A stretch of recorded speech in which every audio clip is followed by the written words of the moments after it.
कोई समझी जी के लिए है तो मैं चाहूंगी कि उसको भी कोशिश करूँ। इधर आइएगा आप। ट्रेबल दियो भैया।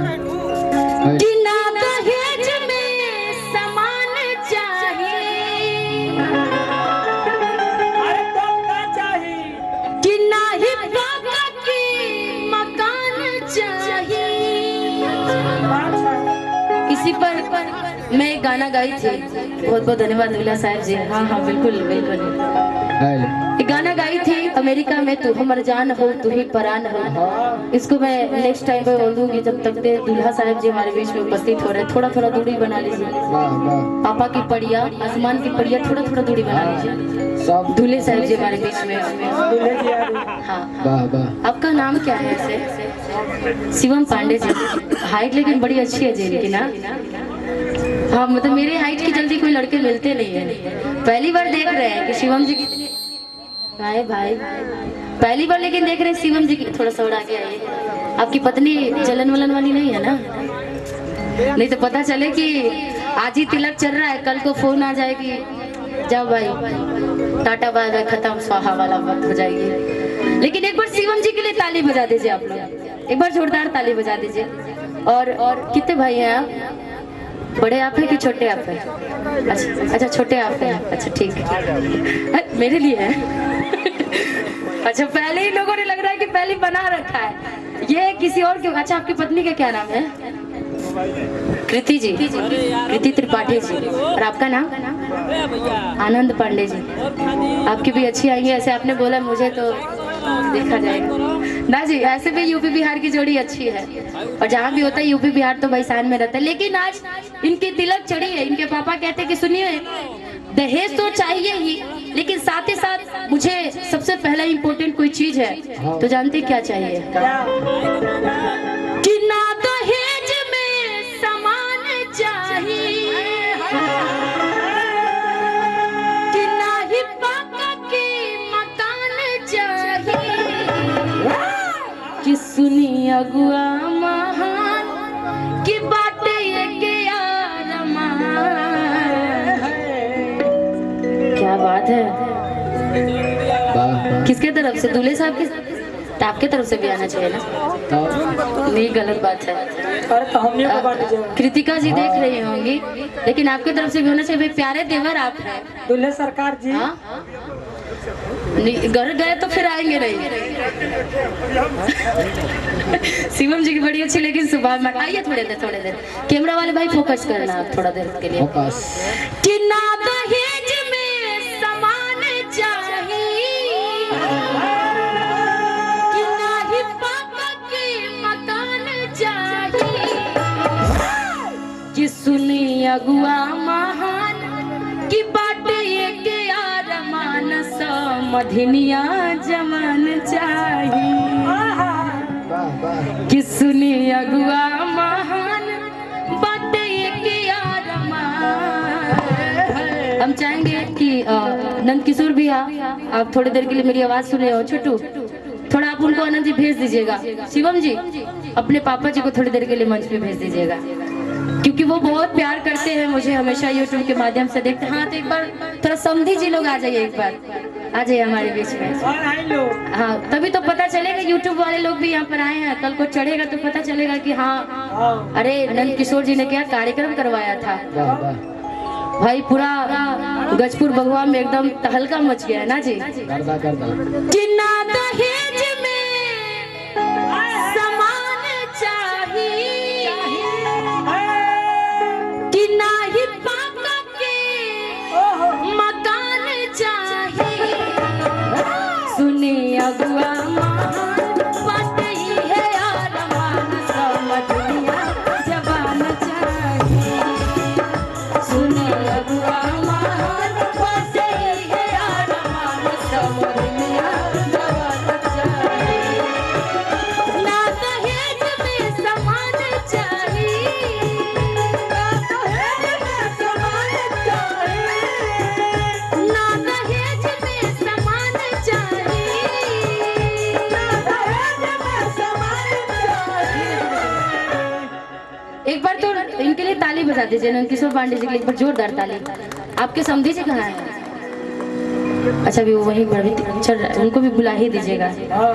कि ना दहेज में सामान चाहिए,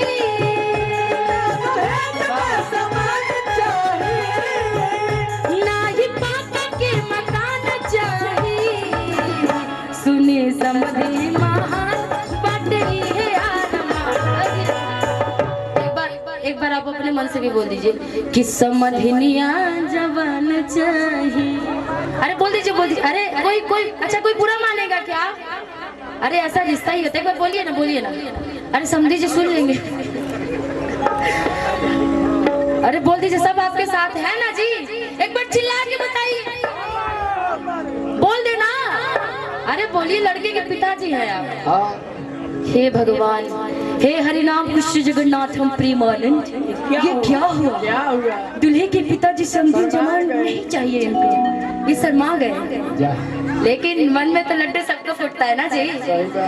जब शादी की बात चलती है तो सबसे ज्यादा कोई खुश होता है दुल्हा दुल्हन से। तो सबसे ज्यादा खुश भाई समधी जी लोग होते हैं कि भाई सबसे पहले देखो समधी जी कैसी है, बात करने में खड़ूस वगैरह तो नहीं है ना, अच्छे से बात तो करती है।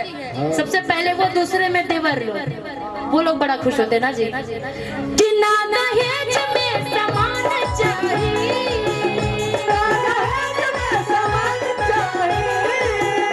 ना ही पापा के मकान चाहिए,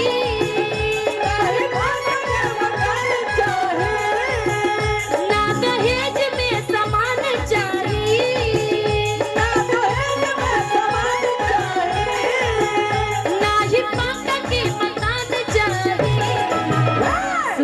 अगला महान बटरी है अरमान जवान चाहिए, सुने अगला महान बटरी है अरमान समधिया जवान चाहिए, सुने समधी महान बटरी है अरमान समधिया जवान चाहिए।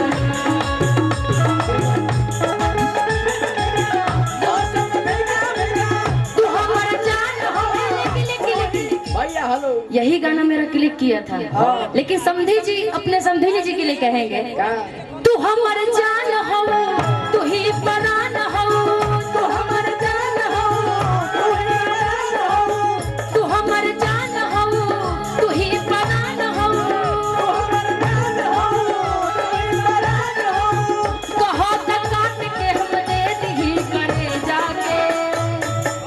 ए समधी जी अगर हमें फेंक दी हले जाके, ले जाके, अगर हम फेंक दी हले जाके, ले जाके, अगर हम फेंक दी हले जाके, सुनी समझी महान बटरी है अरमान समधिया।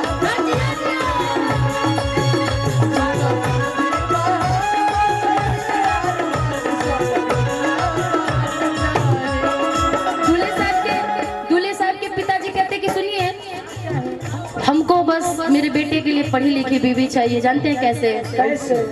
ना चाहे कूलर, ना चाहे टीवी, बेटा चाहे हमके पढ़ल लिखल बीवी।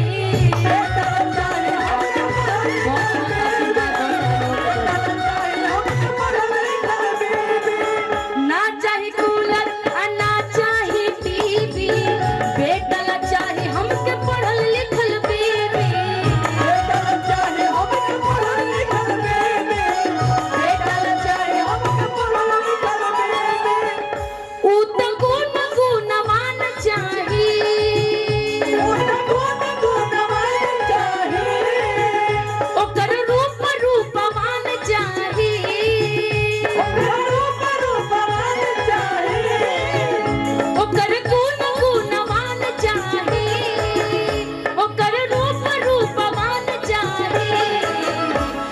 समधी महान बटरी के अरमान समधिया जवान चाहिए, सुने समधी महान बटरी के अरमान समधिया जवान चाहिए, समधी महान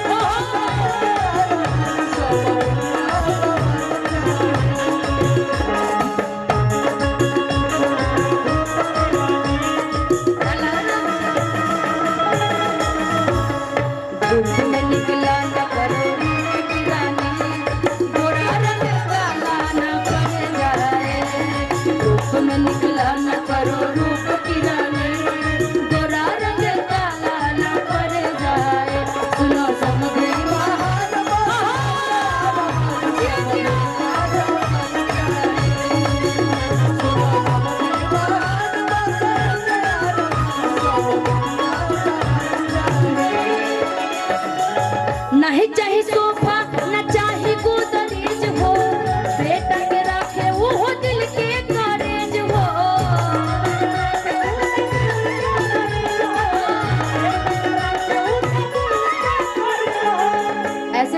मजाक वाली गाना है, लेकिन हर एक माँ बाप चाहे लड़की का हो चाहे लड़का का हो, ये शादी वाली माहौल ऐसी हो जाती है, इतना प्यारा सा जिसको आदमी जानता भी नहीं है, उस अनजान से बेटी को आदमी दे देता है।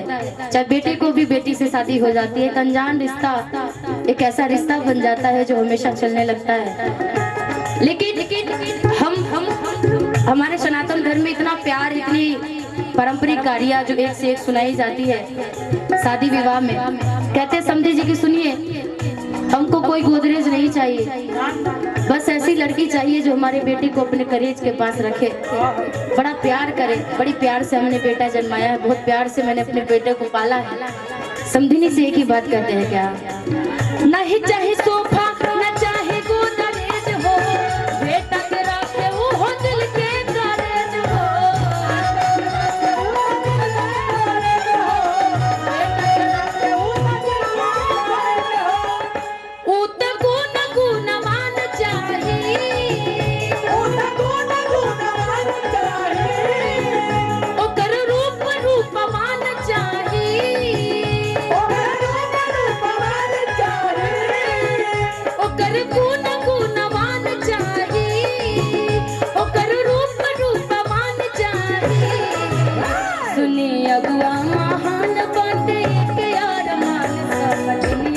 जवाब चाहिए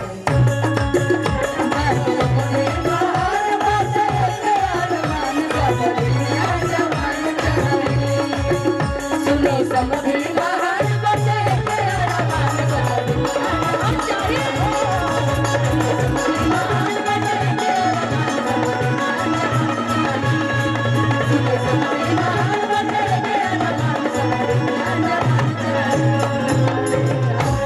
कि सुनी समधी महान की बात ये किया रमान, कि समधिनिया जवान चाहिए और हमारे